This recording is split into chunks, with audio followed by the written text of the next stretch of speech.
తెలంగాణలో ఎన్నికలు మరో 2 సంవత్సరాలు ఉండగానే ఇక్కడ రాజకీయాలు ఊపందుకున్నాయి. ఒక పక్క కాంగ్రెస్ మళ్ళీ అధికారంలో రావడానికి పోరాడుతుంటే, మరోపక్క బీఆర్ఎస్ కాంగ్రెస్ ను ఇరుకును పెడుతూనే ఉన్నది. మరోపక్క బీఆర్ఎస్ ను ఇరుకును పెట్టడానికి కవిత టీఆర్ఎస్ అని పార్టీ పెట్టి బీఆర్ఎస్ కు పక్కలో బలమైంది. మరోపక్క భారతీయ జనతా పార్టీ తన పనిని తాను చాప కింద నీరులా చేసుకుంటూ పోతుంది. ఇన్ని లెక్కలు వేసుకున్న అటు భారతీయ జనతా పార్టీ మాత్రం రూరల్లో పట్టు సాధించలేకపోతున్నది. రూరల్లో పట్టు సాధించాలి అంటే అటు కాంగ్రెస్ అయినా ఉండాలి, లేకపోతే బీఆర్ఎస్ అయినా ఉండాలి. బీఆర్ఎస్ రూరల్లో పట్టు కోల్పోయి కాంగ్రెస్ కు అధికారాన్ని కట్టబెట్టింది. అయితే ఇప్పుడు కాంగ్రెస్ కూడా రూరల్లో అంతగా పట్టు సాధించట్లేదనేది వినికిడి.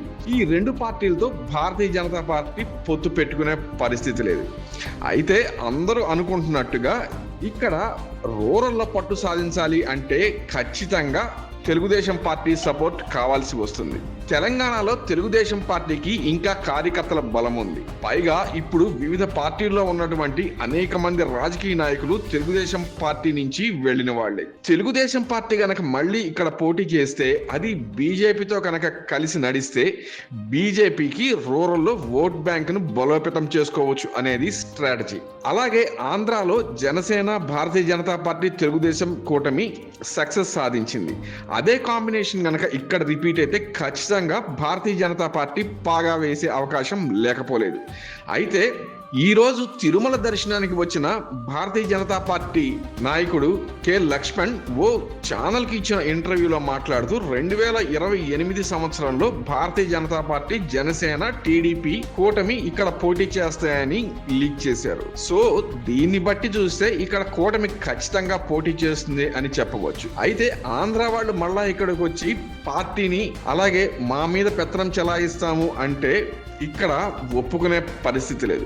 అందుకనే భారతీయ జనతా పార్టీ మేము జాతీయ పార్టీ కాబట్టి మేము ఎక్కడైనా పోటీ చేయొచ్చు, మీ రక్షణ మాది అని చెప్పే అవకాశం లేకపోలేదు. ఏదేమైనా కానీ ఈ 2 సంవత్సరాల్లో అనేక రాజకీయ మార్పులు జరిగే అవకాశం ఉన్నది.